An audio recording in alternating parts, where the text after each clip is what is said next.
Hello everybody, welcome back to the Scoop Slam podcast. Just wanted to let you guys know before you start listening to the episode, we did have to cut it short before we got to this past week's Raw review. So the show will end kind of abruptly after our SmackDown review, so I just wanted to give you a heads up on that.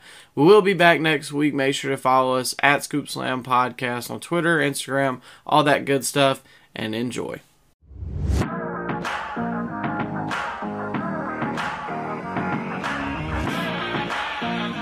You're listening to the Scoop Slam Podcast. Hello everybody and welcome back to the Scoop Slam Podcast. We are back once again, a huge week in wrestling, lots to talk about from both companies. Mainly WWE, as we are fresh off their WWE WrestleMania XL Presser, the most viewed press conference for a combat sport ever. But we also got some Dynamite, some Raw, some SmackDown, all that good stuff as we are on the road to WrestleMania and Revolution. And joining me, as always, is my co-host. My name is Micah, but on the other end of the call, he's the historian of the Scoop Slam podcast, and he did it for The Rock. It is Ryan. Yo, Micah, I'm wearing all white, and I'm ready to super kick the wrestling world. You have a good weekend, Micah? It was pretty good. Saturday, we went out, had some Texas Roadhouse. It was pretty solid. And Sunday, we just, we went to my wife's grandmother's birthday party and watched the Super Bowl there. So we had a good time. Just kind of chilled because, 2 weekends ago, we went to Tampa. Then the weekend after that, I went to Orlando. I think the weekend before we went to Tampa, I did something too, so it was just nice to chill at the house. What about you? Whoa, hold up, back it up. You had a birthday party on Super Bowl Sunday? Yeah, it was my Hannah's grandma's birthday party. Her actual birthday was today. Oh, we couldn't have pushed it back to Saturday? That kind of overshadows Super Bowl Sunday, does it not? Well, I didn't set it up, but it was kind of good because we typically always get together for all the Alabama games, anyways. So yeah, I guess. Yeah, man, my weekend was straight. I ain't do much. Try to catch a little bit of the Super Bowl that I could, and the right outcome happened in the Super Bowl. Taylor Swift went over. Well, I'm just saying, Mike. She's a bigger star. Well, of course. She wasn't doing no jobs, brother. I know you didn't think she was. No, she never does a job. The thing right now, the hot thing on the internet with her that kills me is I don't know if you saw this, but there's a Twitter account. It's judging by your laughter, I'm going to assume you saw this, that tracks her flights. Yes. And so she took legal action on them, and I saw one. I think it was like a Family Guy thing or whatever, but there was some plane crashed in the side of the stadium. It said how Taylor Swift is going to get down to the field. Yeah, her carbon footprint is the reason why I don't like her. Yeah, you got people that say that. Really, the hatred for Taylor Swift has kind of got a little overboard, in my opinion, man. So you're a Swiftie? Well, I'm not. I'm a Swiftie apologist, as we say. I don't think the hate is justified. People were mad because they were showing her for 30 seconds overall on Super Bowl Sunday or any regular Chiefs game. They were showing her for 30 seconds, but that's too much for NFL fans to handle. Well, it's because it's in 1 second increments, so they pan to her real quick, after every freaking thing happened. Because I don't want to see her and her music sucks. Oh, well, she has #1 hits, Micah. Be fair, be nice. She's popular, I'll give her that. I just don't get the hype. Well, I'm sure. I better hold my tongue for my credit card information and social security numbers leaked. Did you hear that? Supposedly, this is the most watched Super Bowl of all time. You think that that? You think that was just because of the 49ers and the Chiefs? No, sirree. A little bit of those Swifties showed up in full force, man. She prints money. You can't knock her for that. She's a ratings draw, Micah. You don't have to like it, but you're gonna learn to love it. You're gonna see it next year. We're gonna have to respect it. You're gonna have to respect it, yes, sir. You're gonna see her all next year too.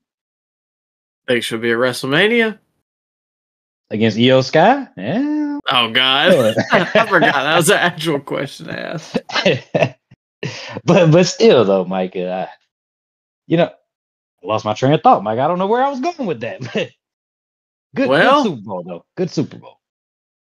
I was gonna say you lost your train of thought. The only thing I was gonna add was apparently, that matched like the moon landing in terms of viewership because the moon landing was estimated to be like 125 million to 150.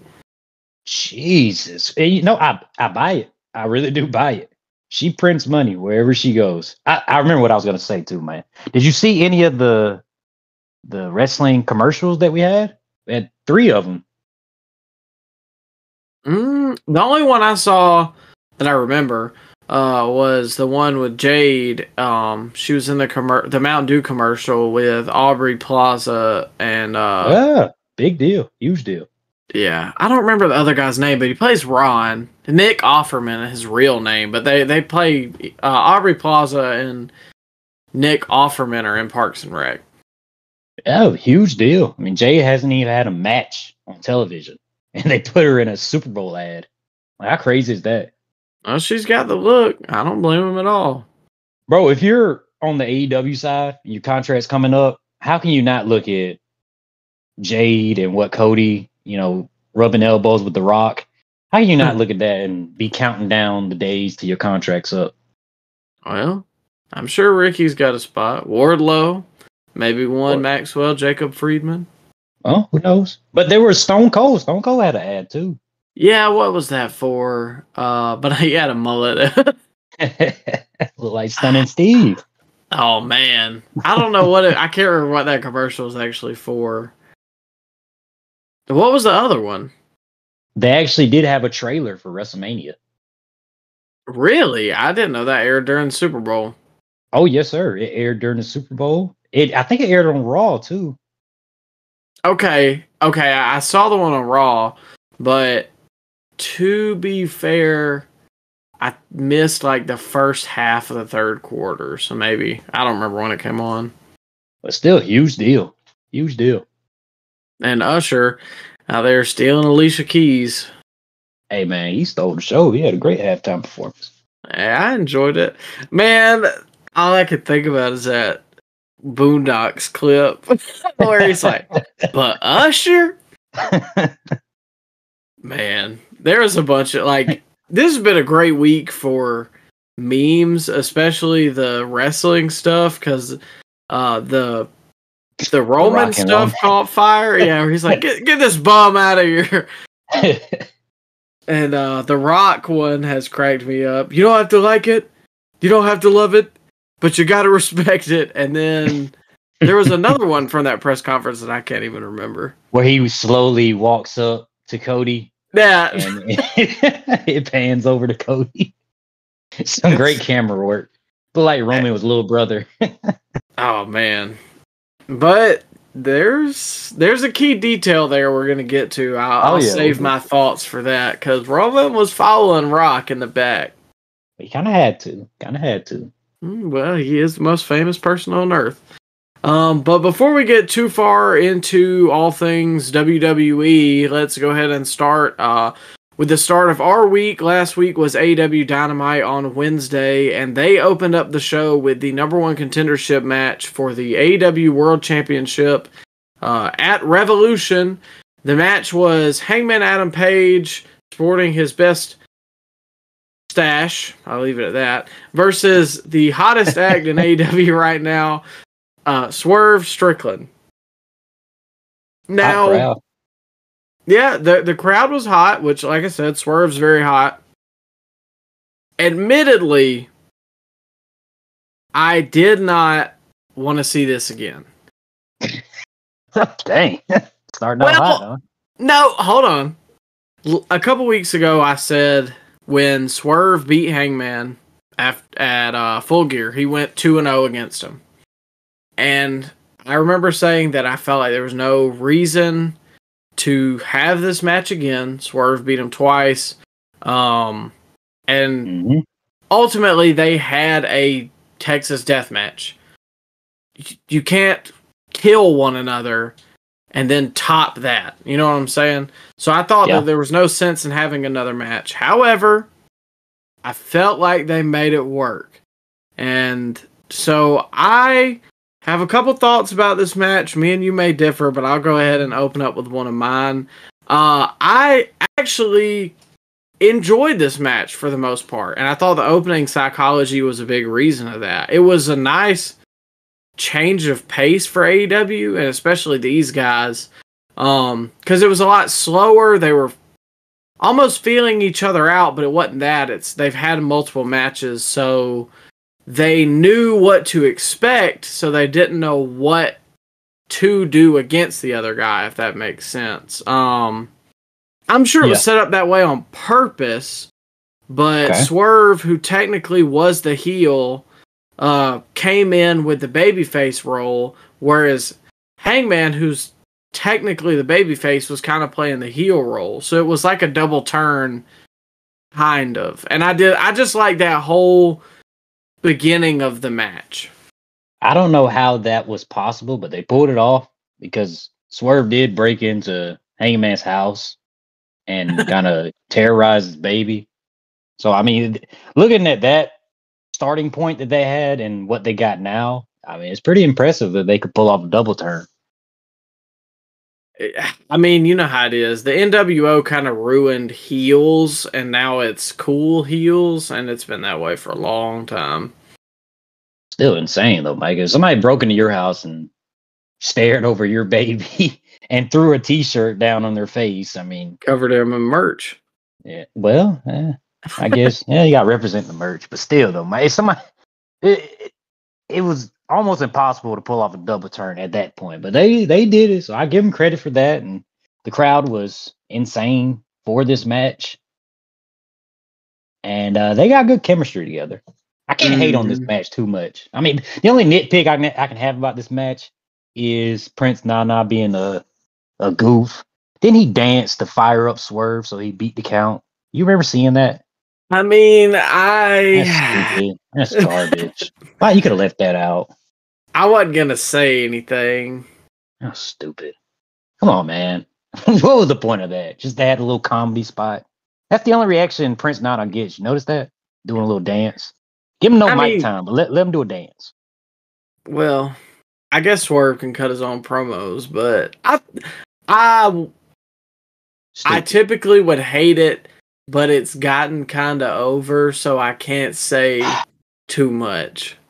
What do you think if that was in WWE, the fans would ridicule it for being hokey and stupid, but because it's in AEW, it's okay?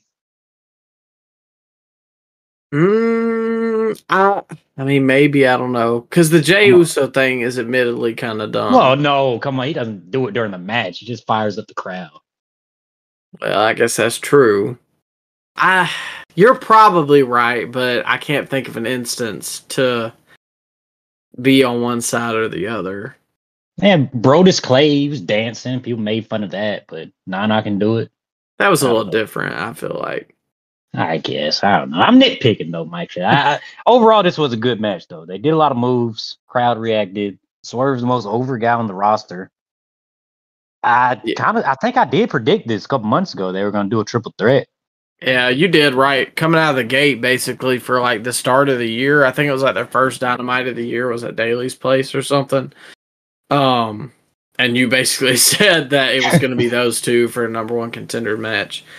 I did think just a couple other points I had. The off the top rope to the outside moonsault that Hangman does. I typically knock it. However, they kind of made it make sense because Swerve moved and then hit a flatliner that was like really smooth, because as soon as Page turned around, there was Swerve and he just immediately slammed him. Yeah, it was cool. I didn't care for Swerve hitting the buckshot and then hitting his finish and Page kicking out. if he had hit the buckshot and Page kicked out, well, okay, that's fine. That's not the innovator of the move. But you hit a swerve stomp after, and now you just kind of killed your own finish for what? Well, typically that's how the AEW matches go. You know how it goes. I mean, no, but why couldn't he just do the? I mean, did it really matter that much that he hit a swerve stomp, especially if he was going to kick out of it anyways? Yeah, I would have just kept it to the buckshot, but you know what they do, man. That's what they do. The crowd loved it. Yeah, that's very much true. Just like they loved the table spot, which I also didn't really care for because I thought this was a singles match, and then the announcers are like idiots every week because they're covering when they're like, "Well, I think the ref's letting this one go a little bit." That's what they always say. I think I texted you and I said, "Is this a no DQ?" What you did, and I'm pretty sure, knew what you were talking about. Well, yeah.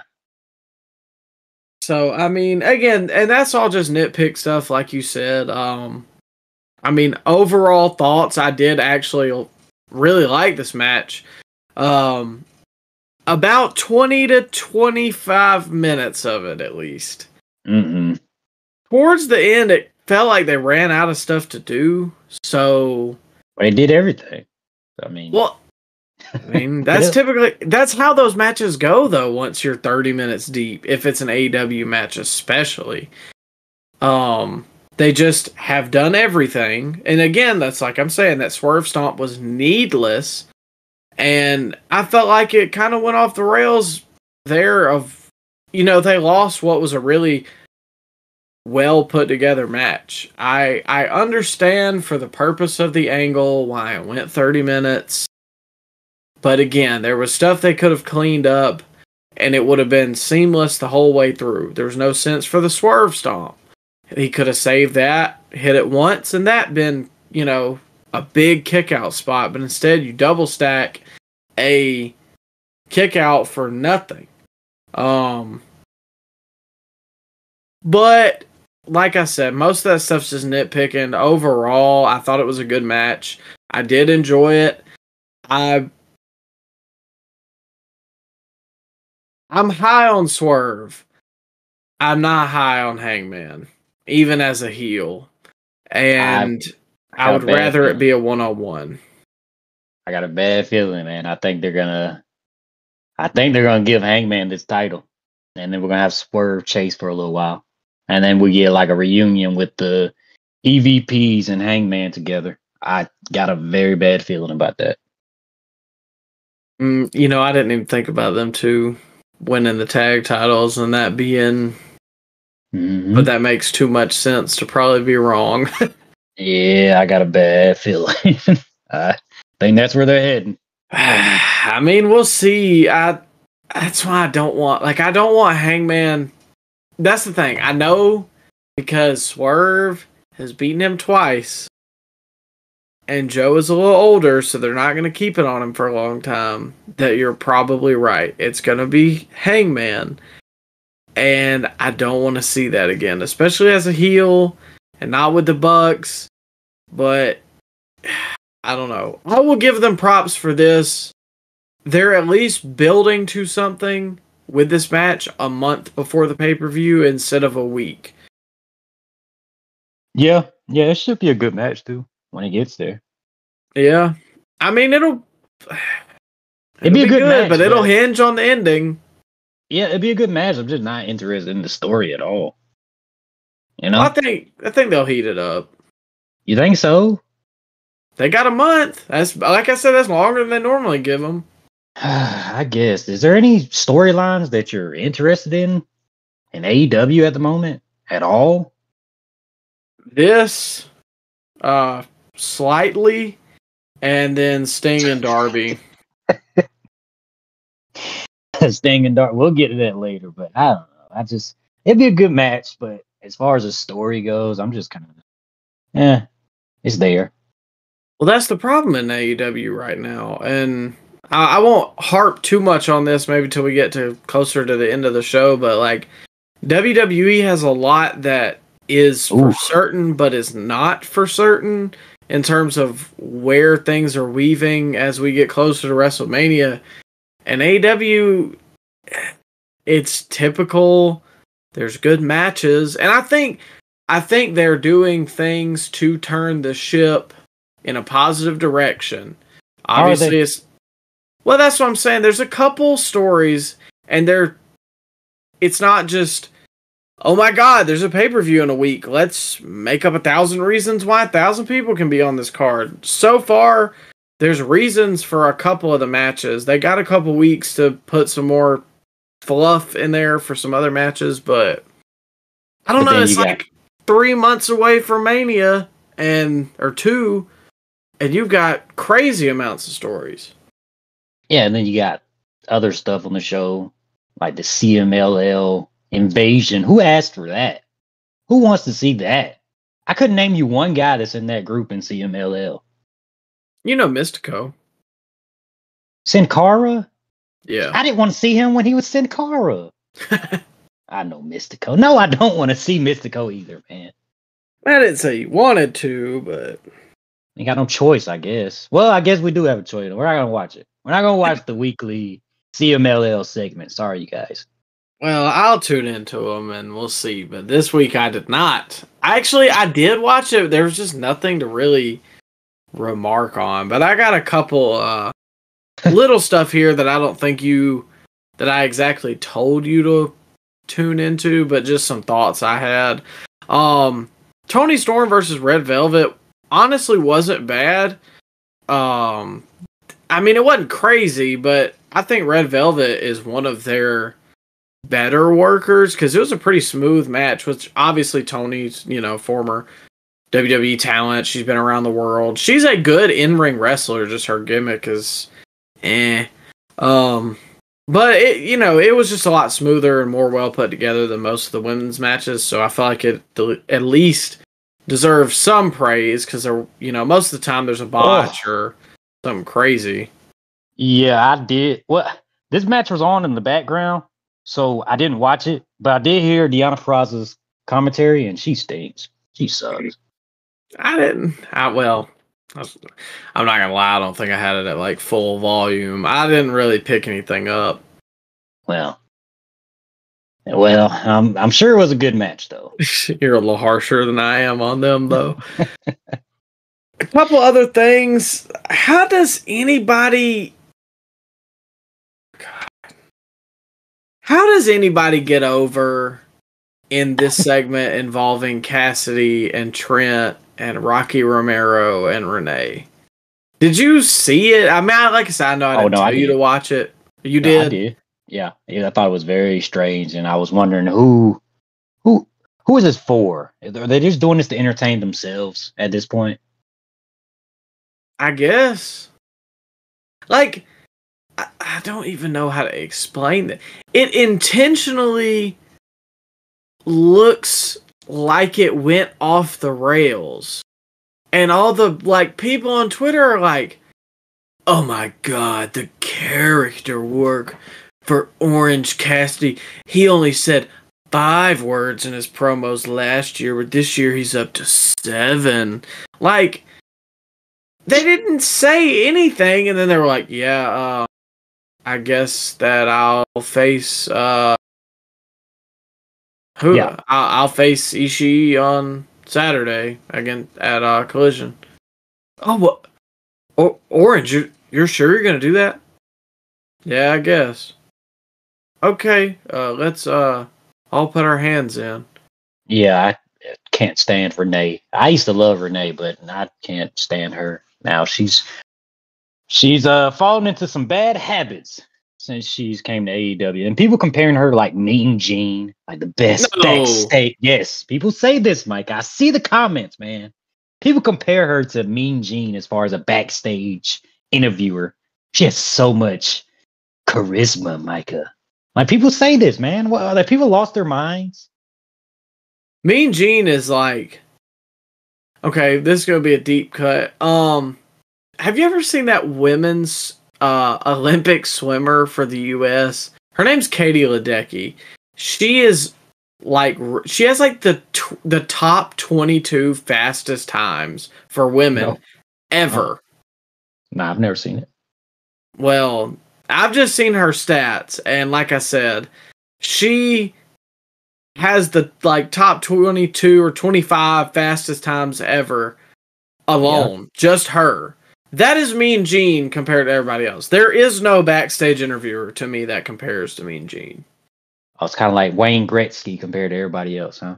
Yeah, exactly. Like, LeBron and Jordan, it might be close. I would say Brady's head and shoulders above everybody, but, I guess arguments could be made. Yeah. But Mean Gene, nah, that's it. He's a number one. There is no a number 2, 3, 4, or 5. He's the best backstage interviewer of all time. And you cannot put Renee Paquette in the same category as Mean Gene Okerlund. No, not even close. I mean, and I am most of the time okay with her, and this isn't really her best work, but I just, if you're somebody who's never seen this before, wouldn't you think that this segment is just bad? Is it supposed to be? I think it's supposed to be bad in an ironic way.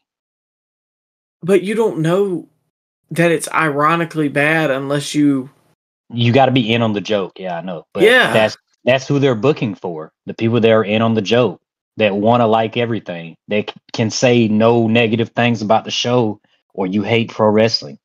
That's who they're booking for. I mean, that's who shows up every week. The same 800,000 people show up to Dynamite. The same 400,000 people show up to Collision. None of the people show up to the live shows, but that's okay. They're going to keep on doing what they're doing, and they've reached their ceiling. And that's what they want to do, man.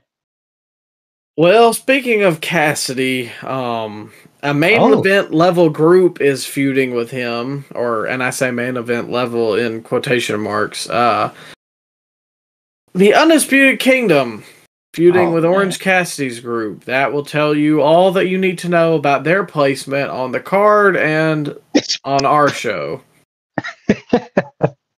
Remember how hot this storyline started? Oh, yeah. Oh, my God. It's fallen so far. Yeah. Now we're feuding with Orange Cassidy. And they're just guys on the roster at this point. Yeah. There's no reason to care about Cole. I mean, he's hurt. I was kind of weirded out at first about him being like in the wheelchair, but being kind of the leader of the group. But it kind of gives me like a Professor X vibe, I guess. So that don't really bother me. But at this point, who cares about Roddy? And my God, who cares about the Kingdom? They're the Ring of Honor tag champs. They look secondary. Yeah, they don't look like a big deal at all. They don't even give them promo time. No, and then Wardlow's just he's there biding time to go to Orlando. Didn't he get hurt? Rumor is but he said he was fine, so I don't know if there's anything confirmed. But like, okay, so his goal in the group is to go after the world champion and get that. Can we legitimately see Wardlow being inserted with any of these guys right now based off momentum or heat or anything? No. Maybe if it was 3 years ago, but not right now. Yeah. Maybe if you just had never watched a wrestling show before and took somebody and looked at the roster and said, who do you think would be a main event guy? They would look at Wardlow. Yeah. Maybe if you got the Men in Black little flash thing. And you just wiped away your memory of the last 2 years. Yeah, I guess Wardlow would be the, next in line for the world title. But the way they've been treating him the last couple of years, maybe TNT champion. And that's the problem. They have taken a guy that could have done big business for them, and they have pretty much turned him into another guy. Yep. And speaking of big business, that carries us to our next talking point for the AEW Dynamite show. This will be in, I don't remember the exact date, but they're going to be in the TD Garden in Boston. I think it's after Revolution. Okay, I can believe that. I felt like it wasn't. I don't know. I thought it was like maybe in 2 weeks. I have no idea. But anyways, they're going to be in Boston for AEW Big Business, which seems like a very big foreshadowing, like they did with the first dance, that the arrival of Mercedes Moné and potentially Kazuchika Okada is imminent. So I know you have strong thoughts on Mercedes, so I'll let you go ahead and what you think this means for them. So it is March 13th. That's the show in Boston. And Micah, they're giving Mercedes the CM Punk treatment. I don't know. Does she have that kind of pull in Boston? Is she from there? She claims to be from there, but she was born in California. She grew up in California. She's Snoop Dogg's cousin. What? She's not from the East Coast. Why does she claim Boston? I think she was trained there. She was trained in that Northeast area. But she's not from Boston. She's not from Boston, though. Is she a Boston hero? Is she Tom Brady? Is she a Boston legend, Micah? Is she going to sell out Boston from just a rumor like CM Punk did? I will say I think they've sold like 5,000 tickets for it, but are we doing 20,000 in the United Center like CM Punk? I mean, probably not. But I mean, do you, honest to God, long term, do you think Mercedes is a positive for their business, ratings wise, money wise? Even if you don't want to get into money, because that's not what some people care about, and I mean, ultimately, we're here to talk about the in-ring stuff. Do you think that she helps from a TV aspect, not ratings, but just does she improve the show? Oh boy. Well, she's a recognizable face, so that doesn't hurt. But Micah, who's she gonna feud with? Who's she gonna wrestle with that you are interested in seeing? Who's the big money feud that can main event an AEW pay-per-view that Mercedes can have? Who's that? Who can you see? Exactly. You can't. So are we hyping up Mercedes just to be lower on the card or mid card on a pay-per-view match? I don't know, man. I feel like if you're gonna hype somebody up to this degree, they should be coming in as a main event superstar from day one. I mean, I would say like maybe Tony Storm, Jamie Hayter, or Britt Baker. You could see that main event in a pay-per-view, really? Because no women's match has ever main event a pay-per-view, Micah. Can you see that? I can't. Maybe Jamie Hayter with the right build, or Britt. Let me just say that they brought in Saraya, and you didn't even name her as far as a money marquee match. That's how much they failed Saraya. So, are we really that hopeful about Mercedes coming in? Well, Mercedes is a better wrestler than Paige at this point, especially. I don't think she was a bigger star than Paige. You don't think so? Well, Paige got her own movie. Well, yeah, but I mean, Sasha main evented WrestleMania. Paige was on Total Divas. I know you laugh, but that did bring in a lot of viewership. Sasha wasn't? Nah. I think Mercedes is a bigger star than Paige. Especially, yeah, because she was in that Star Wars. She was in Mandalorian. Have you heard anybody talk about that? Like they are not wrestling fans that raved about her performance. I mean, I think she's a bigger star. Like, I'm not going to say that she won't bring any eyes to the product, and I think it's a good hire for them. Honest to God, I do. The problem to me comes in is how's she going to be booked? Because Was Edge a right move for them? Sure. He was a free agent. Why would you not get him? But now, where is Edge? What is Edge doing? Is he, or I'm sorry, Adam Copeland. Say, Edge is not there, Mike.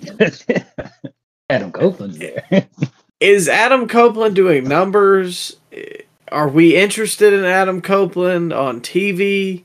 If money's not your thing that you care about, because ultimately, like I said, we're here to talk about the in-ring product. The financial side plays an aspect, but the in-ring, I'm going to turn on the TV and watch wrestling. Does Adam Copeland move you as a fan? I don't know. And so Mercedes wrestling Red Velvet, Sky Blue, Julia Hart, Chris Statlander, Willow Nightingale. Like, does that really move a lot of people? I'd tune in to some of them, yeah. Do you? I would tune in, like, her versus Statlander, sure. I think her and Willow could have a good match. I think her and Tony could have a good match. Jamie Hayter would probably be the best match she could have there. But that's they're like good matches, but are they going to be good programs? Exactly. I mean, you can have good matches. We have that all the time. Maybe not in the women's division, but are you going to get me to tune in?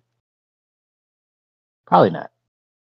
So I'm interested, and I will watch how this plays out. Again, if the booking is done well, then sure. If she gets overexposed and she's wrestling nobodies, it's going to turn out the same way that it always does. Feel like we're going to see her on Rampage. A month after she debuts, she'll be a Rampage fixture, just like Ruby Soho was. She was a big deal initially, and then she just became another woman on the roster. Because that was supposed to be a big signing too. Yeah. And I feel like people are going to take me saying that, or saying that the wrong way, because I do like Mercedes, and I'm, like I said, it's a hire that they should make. I just don't know that they're going to utilize it. Yeah, as far as women's divisions go, like AEW's women's roster has to be towards the bottom of the list, just because of, not because of the in-ring aspect, which a lot of them are bad, but just because what big money program have they had in the entire, they've been going for 4 or 5 years at this point, Micah? What big money women's program have they had? I'd say the only thing that I saw a lot of people talking about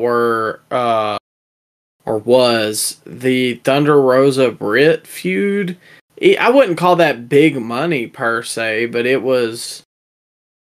had some eyeballs on it, but they kind of killed that because they apparently didn't like each other in real life. Even then, though, Micah, if you would have asked the most hardcore of hardcore AEW fans if that match could have headlined a pay-per-view, they would have laughed. Oh, no. Yeah, they would have laughed at you. So, I mean, we'll see where they go, Mercedes, but they've been signing a lot of New Japan talent, Micah. Have you heard about the Okada stuff?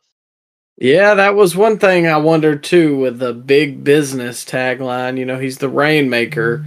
I mean, good Lord, if they take him, who does New Japan even have?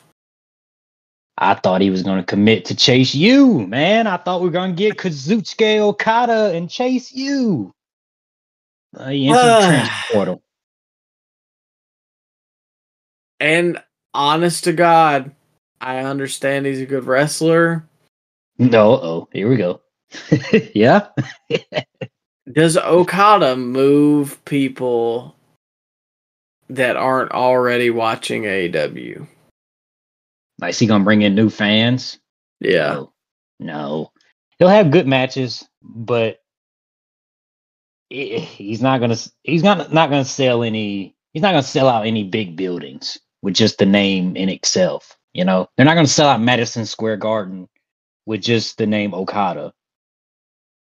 And let's think about this too. When he came in a couple months ago, who did they shackle him with? Cassidy. Oh God, yeah, I forgot about that. And not to be like this, but there's something with Japanese talent in America, Oh, typically, unless it's a hard. No, I'm just saying. okay. In recent years, you have to look at like a Nakamura. I mean, who are some other Japanese talents that have came over? Asuka, Obviously, yeah, Io Asuka. Sky, Kairi Sane. They're in a main event program on SmackDown. Okay. Typically, Japanese talents that come to America have one run, which is their initial run where they're new, they're fresh, they're interesting. And after that, it's a struggle for them to reinvent themselves. Yeah, you're right. I mean, thought it would be different with the start of AEW. I thought they would treat foreign talent a little better.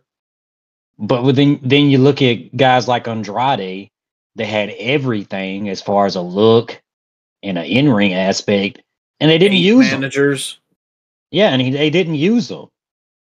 And when they did use them, it was garbage. I mean, did he ever have any money programs?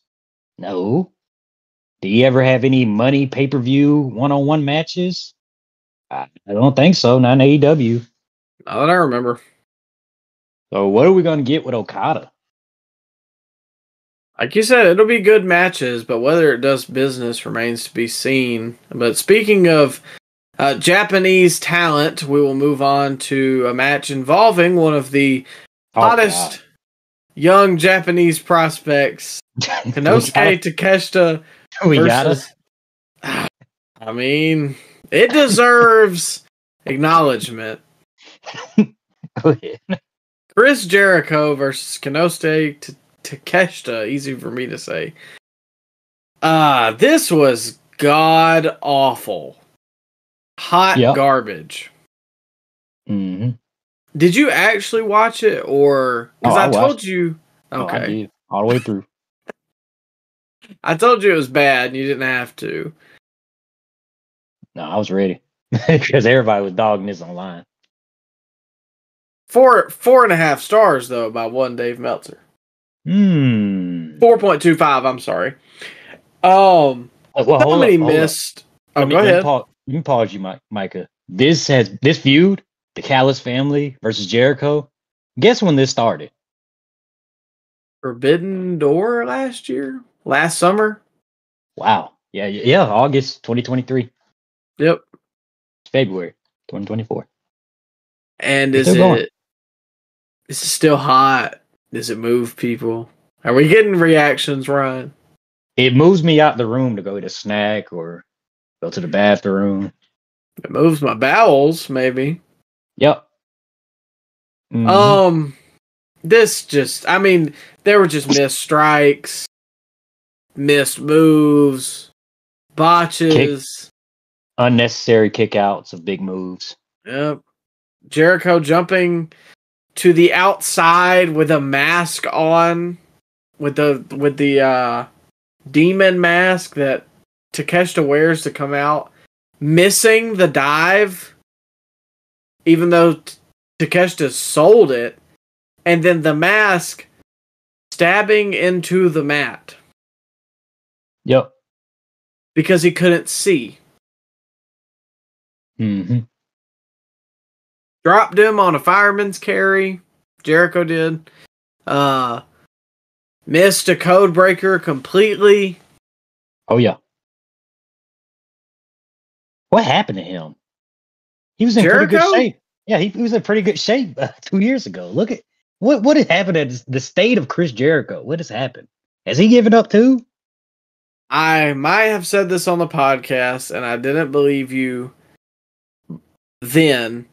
But you told me with the MJF feud at All Out 2021 that it was time, and I didn't believe you because then I was like, oh, but it's Chris Jericho, and this program's still kind of good. And I gotta admit, since then, probably would have been a good idea. And he was 10 times better in 2021 than he is right now. Oh yeah, by a long shot. a country mile, some would say. How much do you think he is grateful that the whole Vince stuff came out? That it took all the heat off him. Oh man, you know I didn't even think about that. Oh yeah, mission accomplished. I mean, I'm sure he is. I'm sure he still supports Vince too, because that's how Jericho is. Oh yeah. So I don't know. I mean, I did you see the Avalanche Blue Thunder bomb? They got kicked out at 2. Oh yeah, Chris Jericho. Yeah. Stabbed in the head. Didn't matter. What do you have to do to beat these type of guys on this show? Do you literally have to stab them? Well, no, you don't stab them because Jericho took a blunt instrument to the face and that didn't bother him. What do you need make to do? Him break an NDA.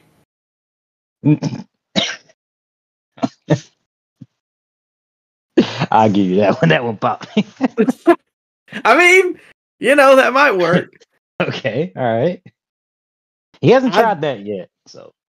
I honestly don't know. He's, like you said, stabbed in the head with screwdrivers. Remember, Kingston and him had like a whole Texas death match, and I'm pretty sure, won. Yeah, he did, because I remember it being like, this is going to be the blow-off, and then it was awful, and Jericho still won. And his feud's going forever. Forever. Yes. They're year-long feuds. And they're always bad. And it doesn't seem like they're ending this one. I feel like they're going to go to the pay-per-view.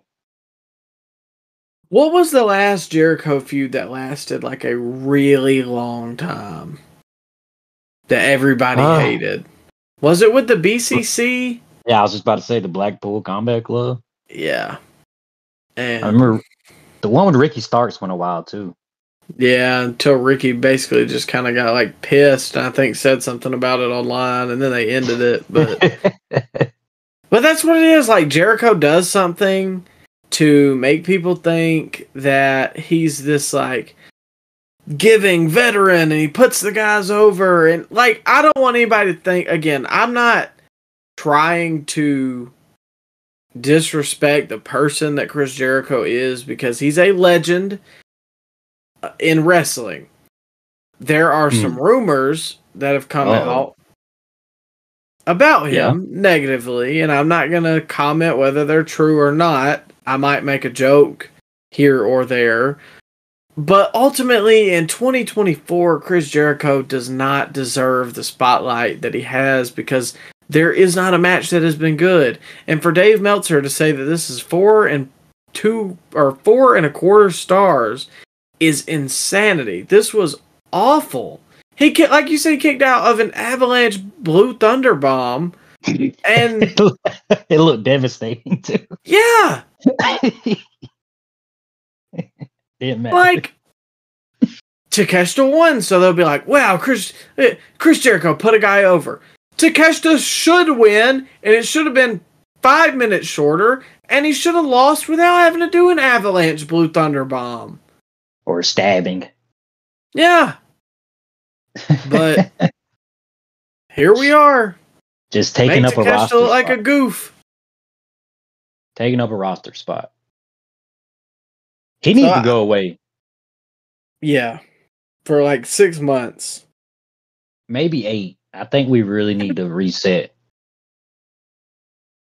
He honestly, honest to God, the best case scenario was that when Kenny went out with diverticulitis, Jericho should have went out. Oh man, you're wishing diverticulitis on Jericho. No, that's not what I'm saying. I'm saying he should have just taken a break then, because how can we miss you if you won't go away? And he won't go away, and he hasn't for a long time. Yeah, and you got guys on the roster that are way misutilized, like a Miro, or eventually Okada's going to come in fighting for TV time. Osprey's around the corner. You got guys that need TV time, and then you got 55-year-old Chris Jericho stumbling, winded through all his matches and kicking out of everything. And people don't want to see Jericho in this state. No. Like, did he get a big reaction? I know his song got a big reaction, but did he get a big reaction? No. Take the song away. What do you get? You get pot-bellied, 55-year-old Chris Jericho. So if you had to watch that, I'm sorry. You can call 1-800-968-4737 to receive your reparations for damages. Anyways, we'll move on to the main event. For the AEW Tag Team titles, champions Ricky Starks and Big Bill versus Sting and Darby Allin in a tornado tag match. We have not talked about this at all, and I'm very curious to see what you thought. I'll go ahead and start one of my points. I think Big Bill is probably one of my favorite people in AEW right now. Yeah, I like Big Bill. We were his fan section when we went to Collision. That's right. Yeah. His stuff's always solid. He's got some personality. He's like good at working the crowd a little bit. He's got crazy eyes, so that always helps. And I thought he definitely would get bonus points in your book for the mint Tims. I was just about to point out he always got a fresh pair of Timberlands on. I mean, how can you hate that? I know you're a big Tims guy. Oh, big. They should bring in Enzo. I don't think that would be well received. Man, they brought in Ric Flair. They can't bring in Enzo. I think for a one-off, it would have been cool. Permanent? We were just talking about limited TV time. I think he would get over. If you give him I'm sure. a microphone, he'd be one of the biggest heels on the roster. Honest to God, I don't even know what he's accused of. It was sexual assault, but then it literally, like 2 months later, it got thrown out. The lady was revealed to be a crazy lady, and the allegations were pretty much never mentioned again. But he had a reputation of being a guy that was full of himself backstage, like getting famously thrown off the bus on the European tour by Roman Reigns. Yeah, that's a bad guy to cross. Yeah, like literally somebody that never like says anything negative about anybody. If Roman Reigns doesn't like you, you're probably not a good guy. But yeah, apparently he just had a big ego backstage, and it rubbed a lot of people the wrong way. But I don't. If you can go on TV, like draw a big reaction, I don't care what you do backstage. Who cares? I just want to be entertained. Yeah, I mean, I agree. And during a very down time in WWE, he was one of the few bright spots on the mic. Like I'm not kidding you when I say it, Micah, but he was a generational talent on the mic. He just couldn't go in the ring. Oh, well. Like at all. Yeah, he was terrible in the ring. But still though, like he was quick-witted on the microphone. They would literally, when he crossed over to the cruiserweight division, they would give him live unscripted promos. Like they would just tell him to go and he would make it work. Like, I don't know if you ever seen that segment where he literally roasted the entire cruiserweight division. That was off the dome. They just told him to go out there and to make fun of the cruiserweight division. Really? I thought that was all scripted. No, that was completely off. That's how he tells it, at least. But still, though, he was impressive on the microphone, and people knew his shtick. Like when he would come out, it was like Road Dogg and Billy Gunn. Like when Enzo came out, when Enzo came out, the whole crowd would do his whole opening intro, and it would get the biggest reactions of the night. And the merch was just flying off the shelves. It's just he was supposedly a bad guy backstage, and the whole sexual assault allegations gave them the bullets to, put a bullet in his career. So he's like a worse CM Punk with sexual assault allegations. That's a pretty good. Yeah, that's a fair comparison. Yeah. I mean, except Punk could actually go in the ring. Yeah. Oh man, Punk is like 100 times better than Enzo in the ring. But still, though, I don't care if he does any topes, any burning hammers, or any 7:30 splashes. I just want to be entertained. And he is one of the guys that, as far as mainstream TV goes, I'm surprised never got another chance as far as TNA or AEW or ROH anywhere. You know how it is. That's a touchy subject. But speaking of Big Bill, I will say one of the we went off on a tangent there. Right? Oh well, I mean, it is what it is. But we do add a lot to talk about. We've been on Dynamite for a while. But the best spot in this entire match to me was the Big Boss Man Slam. Darby dove through the middle rope. Big Bill catches him and just absolutely buries him into the dirt.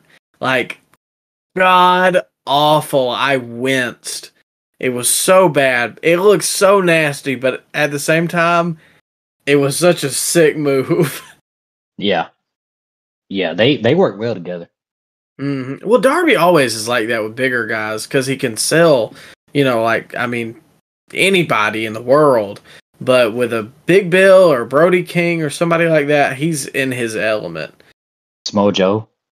Yeah, that's true. That was a really good match last year. That was probably Joe's best match last year, aside from the one with Punk. To me. Yeah. Which, speaking of, I thought him walking with Darby on his back was, I don't know, it just cracked me up because Darby looks so tiny compared to him. But again, it works, and it made for a cool table spot, I thought, when they kind of Darby swung over and, well, let me think about how to phrase this, I guess. Big Bill was on the apron. Darby swung over the top rope and then kind of propelled both of them into the table. So I thought it was a cool spot. Yeah, I agree. But the major talking point out of this was the finale. Sting kicking out of everything. Yeah. Oh, well, come on. The spear reversed into the Scorpion Death Drop, I thought was nice. With, bro, come on, man. Sting is 60. Reversal. Sting is 65 years old. He shouldn't be overpowering Ricky Starks like that. He's bigger than Ricky. He's 70 years old, Micah. He's geriatric. Old man strength.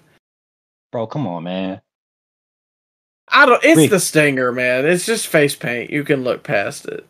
You remember when he hulked up in this match? Yeah. I don't see, you take bigger issue with it than I do. Because I just don't want, it's the same reason I don't want Chris Jericho kicking out of everything at 55 years old. I don't want 72-year-old Sting kicking out of everything in this match. And then he went to tag titles. Has he put over anybody in AEW, Sting? Darby? No. Darby. Last people he put over was Seth Rollins and Triple H. That was it. And that was 9 years ago at this point. And now he wants to put over the wrong guys. Okay. First, I see nothing wrong with the Sting run. It has not buried anybody. It has not killed anybody's momentum. Most of the time, they have a good match with the guys. Sting goes away for a couple weeks, and those guys just continue on. That's the problem. They just continue on. If they would beat Sting, they would be in a better position. But no, Sting can't lose all the time. He hasn't lost any. Well, I don't know. It doesn't bother me with him. It's not like Jericho where he's like a main fixture and he has endless feuds. Like most of the time, Sting shows up 2 weeks before the pay-per-view. It's just amazing to me that the IWC buries The Rock about he's too old to get in the ring. He's going to hurt himself. He's going to get gassed.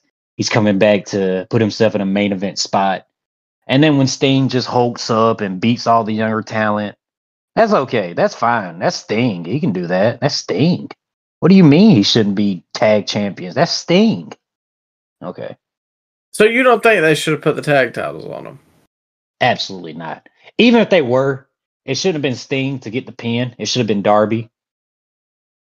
Okay, I can meet you in the middle there.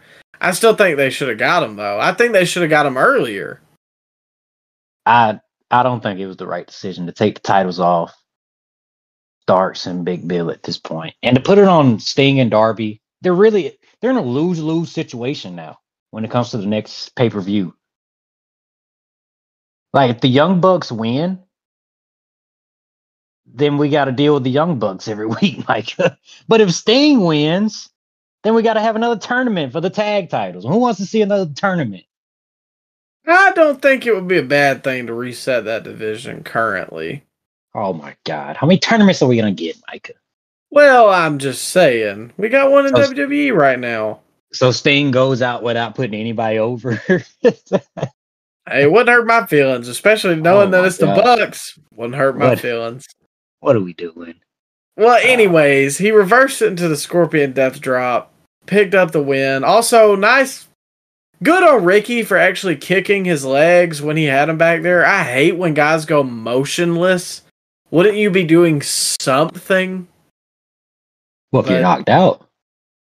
But Ricky wasn't knocked out. Most of the guys aren't. They're just sitting there with Sting's armpit in their face. Well, they're dazed and confused, Micah. Well, anyways. The Young Bucks ran in, ruined the celebration, destroyed Sting's sons, destroyed Sting, destroyed Darby, cleared the ring, got their white suits all bloody, busted Sting open hard way. Hit the EVP trigger. The EVP trigger, Matthew and Nicholas Buck. And famously, I am not a Young Bucks fan. Really? Really. If you can believe it. I can't be mad at this. I thought this was expertly done because I legitimately... Stop. Come on, man.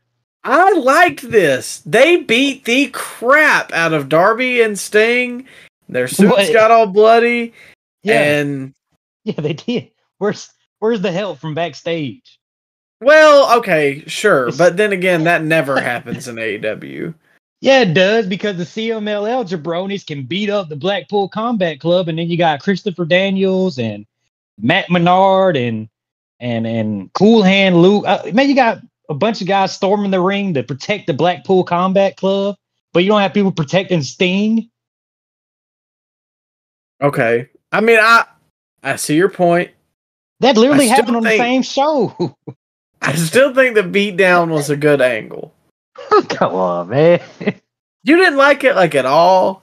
No, I thought it made no sense. Especially because, a lot of people were saying, well, the reason nobody came out there was because they're EVPs and they don't want to get on the bad side of the EVPs. Well, Tony Khan isn't watching the show. We've seen him buzz in and talk to Tony Schiavone multiple times when he wants to restart a match or something. Why couldn't he do that there? I mean, I didn't think about it like that. I'm just saying, Micah, that made no sense. Well, I think they still could have got most of that beatdown in, security or not. I didn't particularly like this. I'm not gonna lie, and you of all people know that I cannot stand the Young Bucks from TV aspect at all. But I honest to God thought that you might like this, because I did. No. I thought it was a really good way to end Dynamite. I thought it was funny that they beat up his sons. I thought that was funny. Yeah, I kind of wanted to beat clocked. I wanted to beat them up myself. You talk about them showing Taylor Swift all the time on NFL come on. They shot the Sting sons like every 5 seconds on this main event. It was one match. It's their dad. Well, who cares? I'm actually I'm kind of shocked. I really thought that you might give this a chance. I watched it. I gave it a chance, and it failed. D-. So you didn't really like this Dynamite at all, did you? Bro, no, I don't. I don't like Dynamite in general, but I really didn't like this show at all. I like the opening match. The opening match is pretty good. I don't care for any of the storylines they were telling right now. I'm trying to buy in just a little bit. I'm trying to be maybe a little hopelessly optimistic, but I mean, I felt like the opening was good. The Tony Storm stuff was all right. It always dips in the middle to me, and like sometimes it's usually good at the beginning. It dips in the middle, and by the end, it's either really bad or it's pretty solid. And I thought this was a pretty solid ending to the show. I thought overall it was one of the better Dynamites. Oh God. Well, I'm glad you liked it. I mean, I know you're harsh on them, but I gotta admit, I am. So what? Okay, other than the security, is that the only thing you didn't like about that? And I don't like Sting beating Starks and Big Bill. I didn't like that. I think you could have had this match without the tag championships. The Sting and Darby versus the Young Bucks at the pay-per-view. I don't think it needed the tag titles. And another thing, Micah, they just brought back the rankings. They are not number one contenders in the rankings. So how are they going to justify Are you sure that? about that? I am positive about that. So how are they going to justify that? I thought they were on the sheet. Like they're on the sheet, but they're not number one or number two. Who was number 1 and 2? I think it was Darby and Sting. Huh? That's what I'm saying. Darby and Sting were. Yeah, they were number one contenders, but I mean the Young Bucks at the pay-per-view, if they're gonna have this title. I thought you were saying like Darby and Sting weren't. No, they're on the sheet. But still though, the Young Bucks are down there. So they're just gonna pass up everybody else. Well, I mean, sometimes a heated feud, you're willing to, in order to meet these guys for a match, you're willing to put the title on the line. It could work. Don't bring back the rankings if you're just going to say, forget the rankings.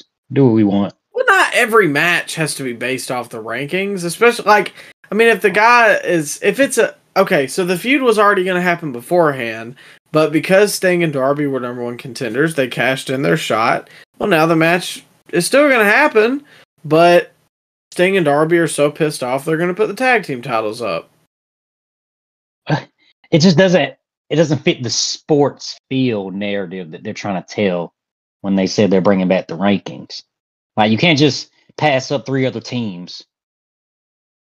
Like if this was college football, Micah, do you think number 9 Iowa would get a shot at number 1 Georgia just because? Oh well, Iowa said some disparaging things about Georgia online. You know what I mean, man? It just doesn't make any sense.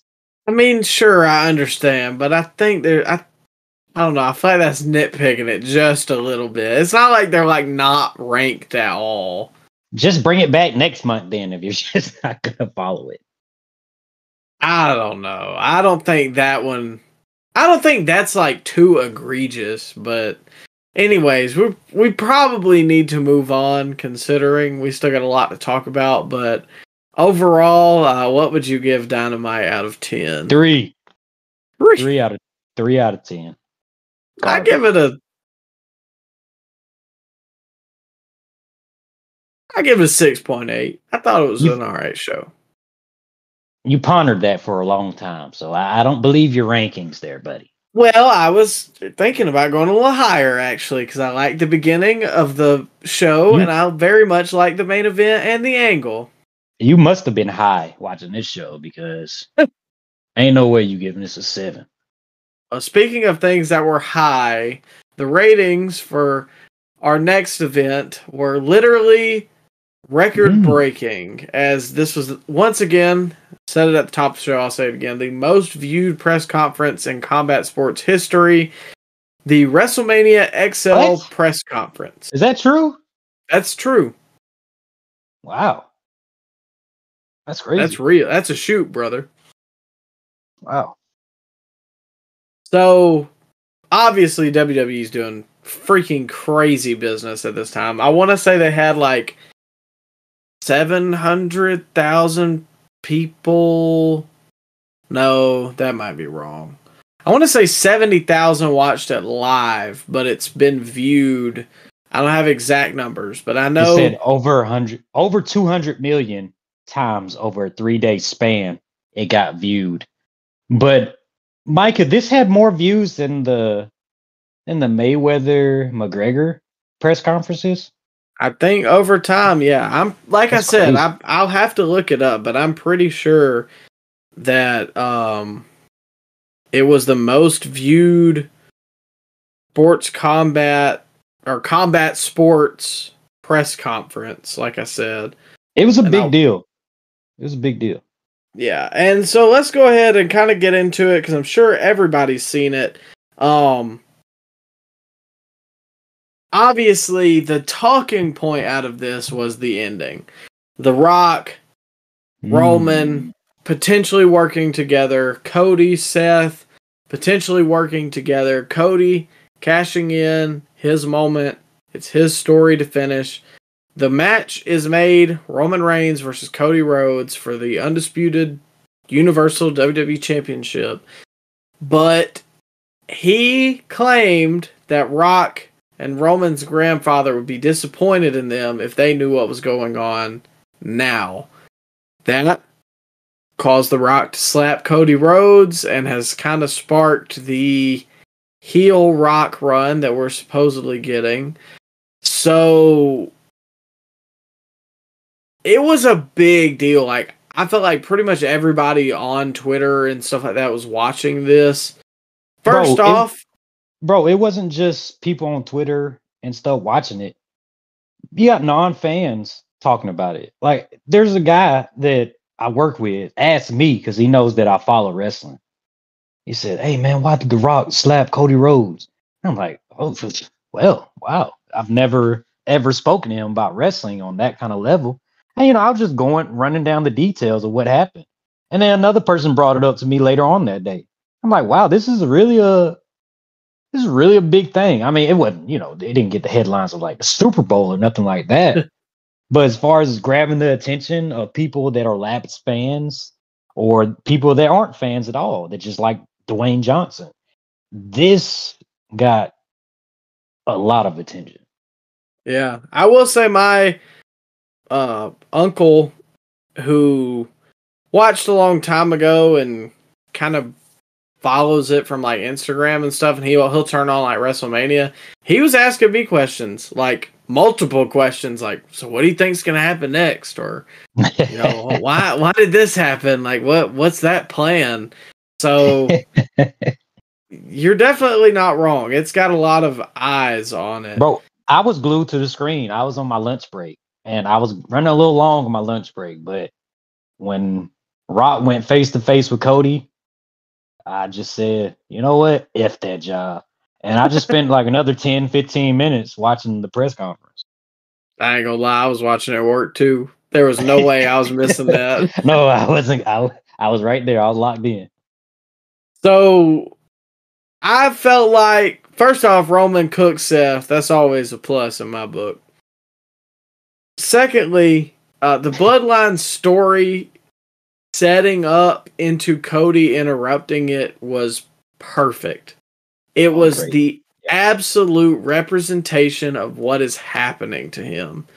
You feel like either way, both guys deserve to be in that match with Roman. Yeah. Through life, through the Rumble, but the babyface desire, and technically the guy who earned it the most, is Cody. So he gets it. But holy crap, The Rock being a heel, did you ever think that would happen today? I didn't think the fans would let it happen, but it was just the perfect storm. And Rock deserves so much credit for what he's doing. He's leaning into this, even though he was milking it throughout the whole press conference. I don't know if you could tell or not, Micah, but he was embracing the boos, calling out the Cody Rhodes fans, stopping and pausing when there was Rocky sucks chants, to make sure the camera was picking up on all that. Mm-hmm. He knew exactly what he was doing. And to the people that thought that the two biggest heels of the Attitude Era, or even of WWE in general, Triple H and The Rock, the people that thought that they weren't going to be able to tell a coherent, great story are just people that turned into fans 5 years ago. There's no way that you saw Rock and Triple H throughout the whole Attitude Era doing despicable things to baby faces and telling great stories. There's no way you doubted those guys. No way. That's my thing. A lot of people online seem to think they're like, oh, The Rock's mad. He didn't want to have to come back as a heel. Like, I'm pretty sure that either way, he does not care. Like, I'm sure if he's going out, he wants to go out as a babyface. But Triple H and The Rock loved being a heel in the Attitude Era. They loved being heels. Even when I watched Rock's documentary back in the day, he said he always enjoyed being heel, but he just couldn't be a heel anymore because the fans wouldn't let him be a heel. Yeah. And so somehow I'm sure he's loving it. Go ahead. Oh, I was going to say, and somehow, which you're not wrong, I'm sure he's loving it. Somehow, it managed to happen today. Like, there's no... When he came back and faced Cena, it was like, but mainly he was, the people loved him because they were sick of Cena. If he would have came back last year, he would have been a babyface. Any year previous, babyface. But Cody is so hot and the business is so hot that a guy like Rock doesn't really fit, like Triple H said, this era of wrestling that we're in. And it makes for a great dynamic because I'm all for The Rock being heel because it's going to make for great television. Yeah, they're going to tell a great story. And like Rock said on McAfee's show, sit back and enjoy the ride The Rock is going to take you on. And I trust Rock and Triple H to tell a coherent story. And I trust Rock and Triple H to tell a compelling story, especially including all this bloodline family stuff. I love what they're doing there because this is real life. Yeah. You can blur the lines here. The whole family tree that The Rock brought out, that's a real family tree. They had people's names on it that you recognized and some that you didn't recognize. But still though, it's real life. Did you see Jacob Fatu's name on there, by the way, Michael? Oh no, I didn't catch that. He was on the family tree, yeah, Jacob Fatu. Hmm. That's interesting because we did hear that Booker T is trying to get him to WWE. Maybe we get a debut night after WrestleMania. I wouldn't hate it. I don't know what they do with Solo after, but I wouldn't hate it. Release him. Well, if you get Jacob Fatu, you don't need Solo. Let's be honest. Yeah. I mean, unless you put him in a tag team, I wouldn't necessarily hate that. He'd be so small looking compared to Fatu, though. And Jacob feels like a real, like, Samoan, like, street gang member, which is kind of what Solo's going for, but no, Jacob feels real. And speaking of real, oh, go ahead. I was gonna say, did you see Solo's middle name? No. His middle name is Yokozuna. That's his middle name. Really? Yes, that's his legal middle name. I don't know if you caught that, but that was on the family tree. That's kind of cool. I'm not gonna lie. Yeah, that's his uncle, but still though, a fictional Japanese character that his uncle played, and that's who he's named after. Yeah, which makes no sense in Samoan culture because Yokozuna legit means like champion sumo wrestler. Yeah. But like I said earlier, just the ride, or like you said, I'm sorry, the ride that they're going to take us on is intriguing and it feels real. When Rock slapped Cody and they all started jawing back and forth at each other and security was out there, I mean, that felt like a real UFC. I mean, it was unscripted. They were blurring some stuff, but typically we don't get that many. I mean, The Rock dropped an F-bomb. Oh, F-bomb, S-bomb. It felt like how everybody was on the stage and jawing at each other. It just felt big time. Like your favorite TV show is building to the season finale and everything's coming to a head. It felt like that. You know what I'm talking about? Yeah, or like when Andre and Hogan had their press conference, I guess. It felt like that. Yeah. Yeah, I agree. It was crazy. It's it's a good time to be a WWE fan and be locked into their product because I don't know what is going to happen, but I'm along for the ride. And this is the most interesting WWE has been in 20 years. Shout out to CM Punk with throwing some great lines on commentary. He was just back there like after he was like, man, I would be back there punching somebody. If someone slapped me, I'd punch him in the face, even if I only had one arm. That's a shoot, brother. If my boss put his hands on me, I'm throwing hands. And the funny thing about that is, yeah, it's real. Yeah, that's what I'm saying. Not everybody caught it if you're not in the know, but if you are in the know, it is hilarious. When he said another one, Mike. I wrote this down. A lot of man buns, but not a lot of man attached to him. Was a pretty good one too. He had a lot of great lines. And this was his first press conference that he was on since All Out. Yeah, and then the funny thing was that they were the commentators on the press conference / kickoff show, whatever they called it. Excuse me. They were all mic'd up. So Rock was still out there on stage. Yeah. While Punk was just saying, I would have punched him right in the face. And I thought Rock was about to go at him. Because that would have been hilarious too. Where he would man. Can you imagine if he would have went after Punk? Even if he would have just like pointed at him and they would have started jawing back and forth, hey, I would have been down for that. Or your arms are too short to box with God. That was great too. So that's the thing. Like, as a fan, was I pissed back in the day when Rock came back and beat Punk? Yes. But dang, if it didn't make the TV interesting. And honestly, I mean, we're here to talk about it just because we have a good time doing that. We're good friends. But at the end of the day, this is about compelling television. And you cannot lie to me and say that The Rock doesn't make compelling television. Oh, he definitely does. And the people that were saying, oh, this is the wrong story to tell. This is a pivot. WWE didn't want to do this. Who cares? Who cares if it's a pivot or it was a work from the start?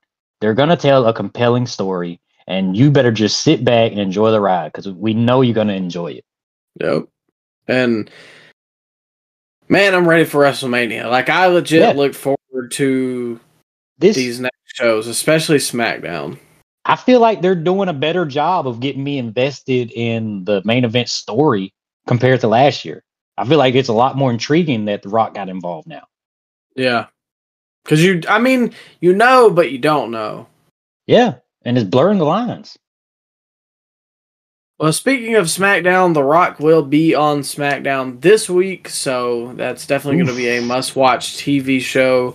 But for this episode of the Scoop Slam podcast, we got last week's SmackDown to talk about, which they opened up the show with Triple H in the ring, and he basically came out there and took control of the crowd, took control of the show, and told them that we know there's been pushback, we know there's been people complaining, and we know there's things that are uncertain in the air, but there's one thing for sure, and that's that the main event of WrestleMania 40 is going to be Cody Rhodes versus Roman Reigns, and that, all the crybabies can calm down. He's getting his match.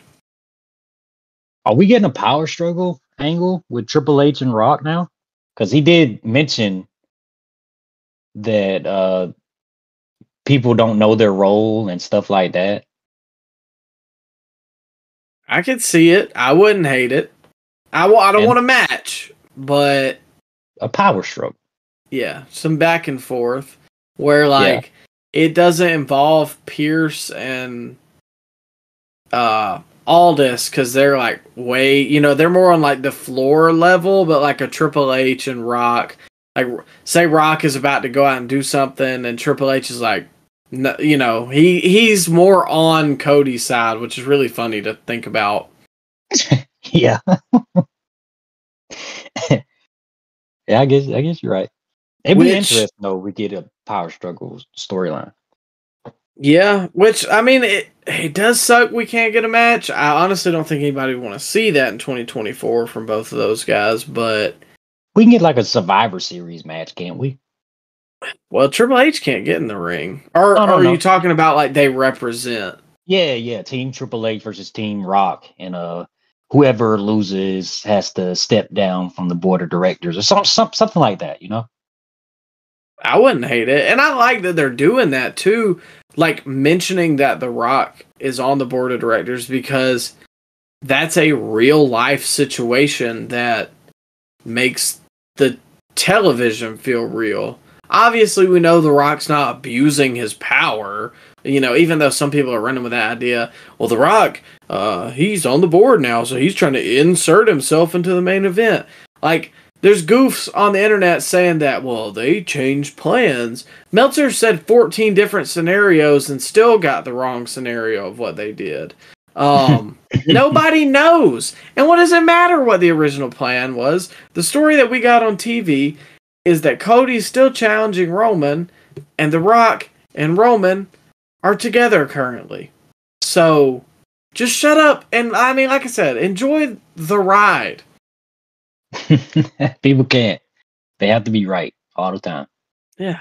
And they can't admit when they're wrong. That's what more pisses me off. Yeah. But that pretty much wraps up that whole situation. Is there anything you wanted to hit on before I move on to a completely different subject? No. We can move on. Okay. Following the Triple H promo, Bayley was out in the ring and she was basically addressing the events of last week where she declared that she was going to challenge Io at WrestleMania for the Women's WWE Championship. And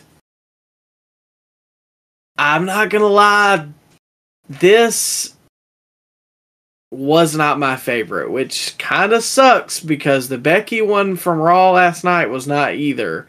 And I feel like both of those are not off to a great start, whereas the men's feuds are really hot. It just didn't have any feel to it. It felt like a bad AEW Friends segment. I mean, did you get that feeling or was that just me? I didn't hate this segment like you did. I thought it was well done. And Dakota Kai not really deciding as far as like which side she's aligned with. I thought that added more intrigue to the story.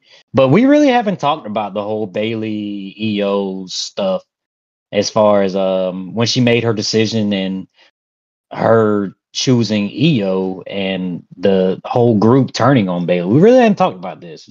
How do you feel outside this segment, Micah? Yeah, because I think we did skip that SmackDown in terms of like actually recording it. I felt like the build has been good to it. The turn felt oddly built, I guess. It was just like weird. It was like one moment is what really kicked it off. And then at the same time, I'm behind it, and I'm behind the rivalry, and I'm glad that Bayley is a babyface again. And like you said, I like that Dakota is joined with her, but is this gonna main event? Because I don't feel like it has that leg. Well, hold up, Micah. You can't say that it came out of nowhere because they have been planting seeds with the breakup for a while now. That's true, but it felt like, I'm not saying it was like a knee-jerk reaction. It was more that Friday night that she ended up turning. It got overshadowed. Well, yeah, I mean, obviously, but no, there was just something that didn't click with me. I thought the crowd was really behind it too. Like when it happened, they were all invested when I don't know if you remember the segment like word for word, but when she revealed that she knew Japanese and that she knew that they were talking behind her back this whole time, that was a big reveal as far as the crowd was shocked that she could speak Japanese and that she chose EO. I thought it was well done. I thought they were doing good work, and I thought this is the best women's story that they're telling on the main roster, like by far. Well, I mean, yeah, but that's not exactly a high bar to jump Come over. come on. Well, I'm just being honest. Like the Becky stuff is not good. I think they're doing well with this because I was completely out on the whole damage control stuff. I didn't think Bailey winning the Rumble was particularly exciting, but they have been bringing me back with these segments week by week. So I'm on the opposite side as far as this segment goes. There was just little stuff about it, I guess. And maybe I'm nitpicking. You hate Japanese talent. That's what it is. Micah hates Joshis. No, I act like I want to like this. There's just little stuff that throws me off about it. I honestly felt like Dakota did better on the mic than she did. Oh, Bailey? Yeah. Well, the crowd was invested. And I do think that this match, Bailey and Io, I think it's going to be match of the night when it happens. Because Bailey had one of my favorite matches of all time with Sasha Banks back in 2015 at TakeOver Brooklyn. She worked very well with people of that size and of that type of style. And Io can flat out go in the ring. So I think if they give this match 20, maybe 25 minutes, they could tear the house down. I mean,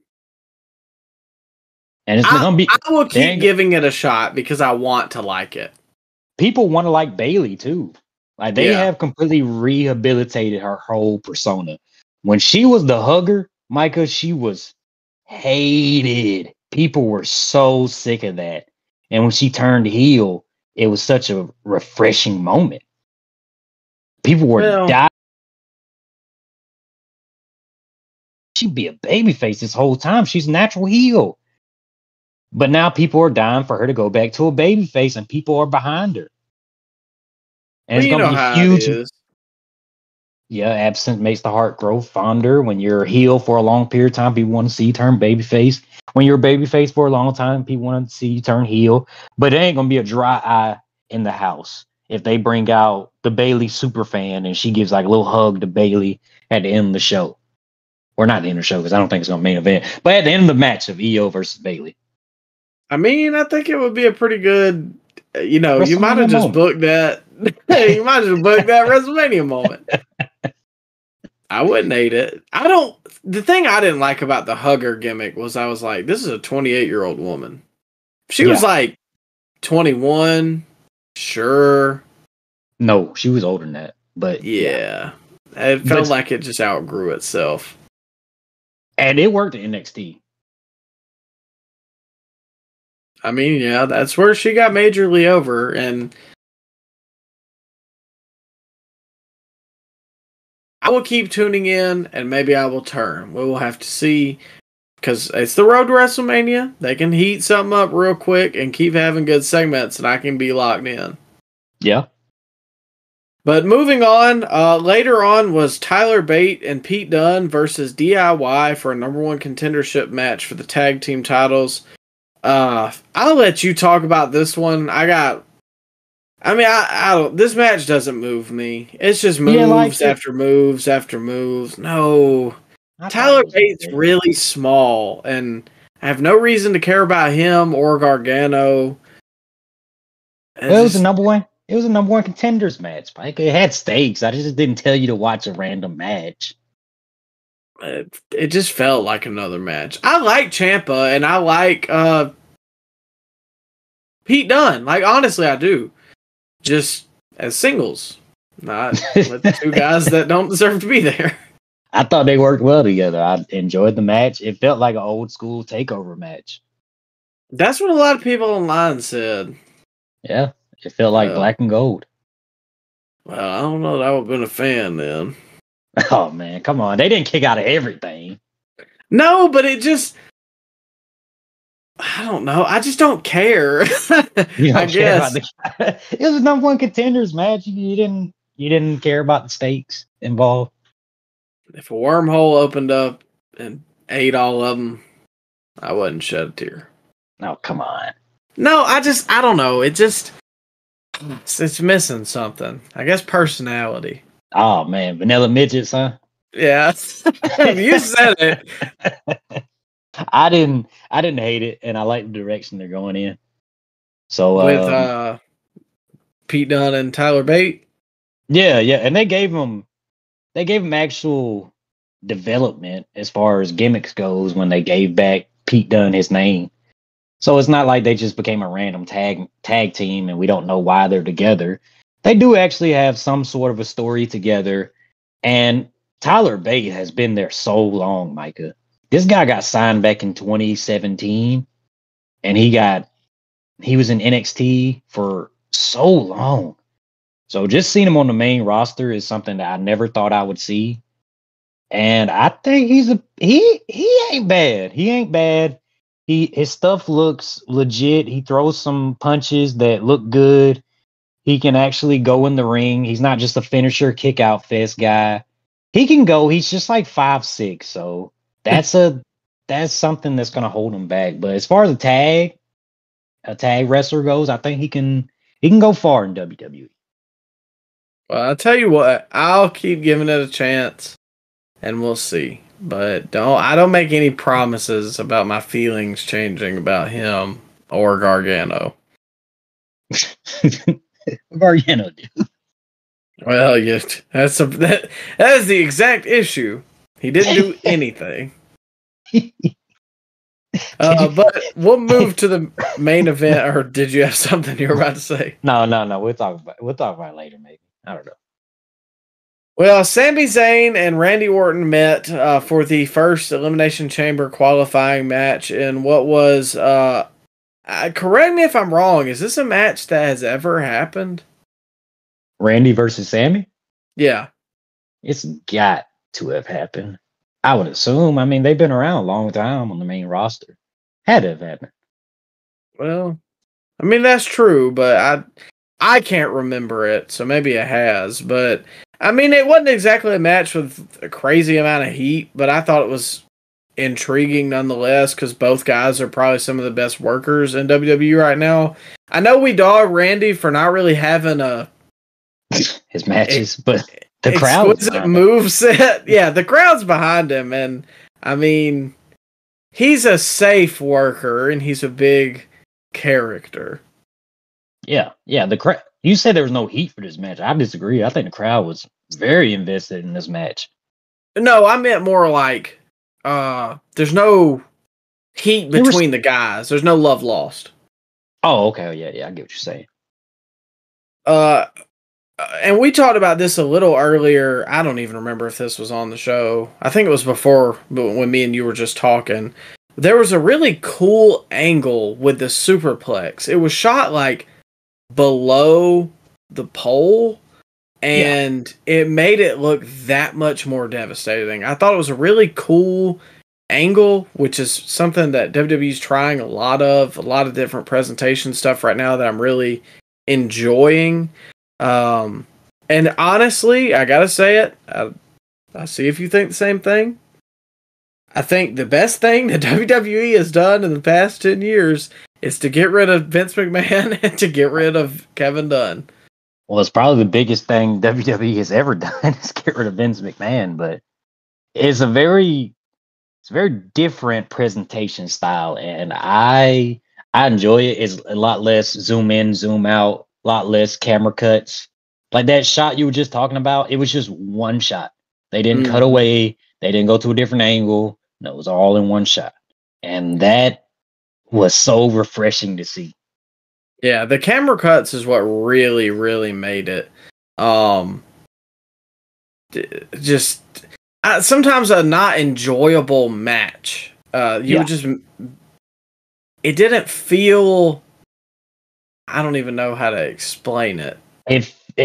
When I didn't notice it until somebody pointed it out to me, but when somebody points it out to you, you can't not notice it. You know what I'm talking about? Yeah, and can't see it. You can't unsee it. It gets so like unnecessary and distracting and kind of frustrating. especially when they got the whole shaky cam. Like I hated when the Yeah. Shield started jumping people and they had the little shaky cam. I know they wanted to be like anarchy and chaos, but it just made me sick watching it. And it just takes away from it. Like, especially sometimes it makes sense. One of the times I remember it making sense, which a lot of people kind of dogged it still, was like when Austin would do the mud hole stomps at WrestleMania 39, 38, 38. Yeah. And they cut a ton. Well, with a guy like Austin, first off, the mud hole stumps always look bad. He was just over. But secondly, there's ways that you can, when it's two guys like Randy and Sammy, all their stuff's going to look good, barring just a bad miscommunication spot or a botch. There's no reason to cut right when a move's about to hit the mat. Just show me the move. Simple. Yeah. Yeah. It takes away from the big impact of the move too, especially if it looks good. If it looks good, don't cut away from it. Don't show me a crowd shot when the move is happening. Show me the move. Jeez. Like when Edge came in that Rumble and they missed his first spear because they shot to the crowd. Or when AEW Rumble 2016 and then you didn't even see who it was. They just shot Roman's face. Ridiculous. So, step in the right direction for WWE, but in terms of this main event, I thought it was a good back and forth match between, like I said, two of the top guys in WWE right now. Nothing crazy, nothing I'd say you have to go out of your way to watch, though the result was what I expected, but I'm kind of shocked that they put Sammy in this match to lose to Randy. He's been going on a losing streak right before Mania. It makes me wonder, are they going to build him up to get in a triple threat match for WrestleMania? Or it's very intriguing what they're doing. I mean, I could see it, but you don't want to see it. No, I do. I feel like Sammy deserves something because he's been on a really good streak as of late. But, well, I mean, like, no. Let me rephrase that. Okay. He's been a pivotal part in the past couple years of why WWE is hot again. And I feel like for that, he deserves something. So maybe this is the way that they can build him back up by making the crowd want to see him. Because he's like an everyday man. That's kind of his gimmick right now. Or at least that's the way I see it. And, you can kind of see yourself in Sammy where it's just like, man, nothing seems to be going right, even though I've done so much in the past, or I guess what's the word I'm looking for? I used to ride the highest of highs, and now I'm in the lowest of lows, and we all go through that. But to see somebody come out on the other side of that is inspirational to, like I said, an everyday person like me and you. And I think that people can buy quickly back into Sammy. So if it is a triple threat with the right build, I don't think I would mind it. It feels like they're doing that because he's been aligned with Drew, which I do think he's going to be in the main event of WrestleMania Night 1, or at least involved with the World Heavyweight title in some sorts at WrestleMania. And they had Cody and came backstage to Sammy when he was down and out and gave him a little pep talk. And Cody saved Sami Zayn from a beatdown at the end of the show on Monday. So I wouldn't say that Sammy is directionless for WrestleMania because I think they got big plans for him. I wouldn't be surprised if he was the one, he being Sammy. I wouldn't be surprised if Sami Zayn was holding the world title at the end of WrestleMania Night 1. I would not be surprised. And maybe get a cash in from Damian Priest of some sorts. I don't know. I feel like Sammy's going to do some big things in 2024. I can see it. Like I said, the the road to WrestleMania is interesting because we know a lot. We also don't know a lot. And that's why these shows are interesting. Yeah.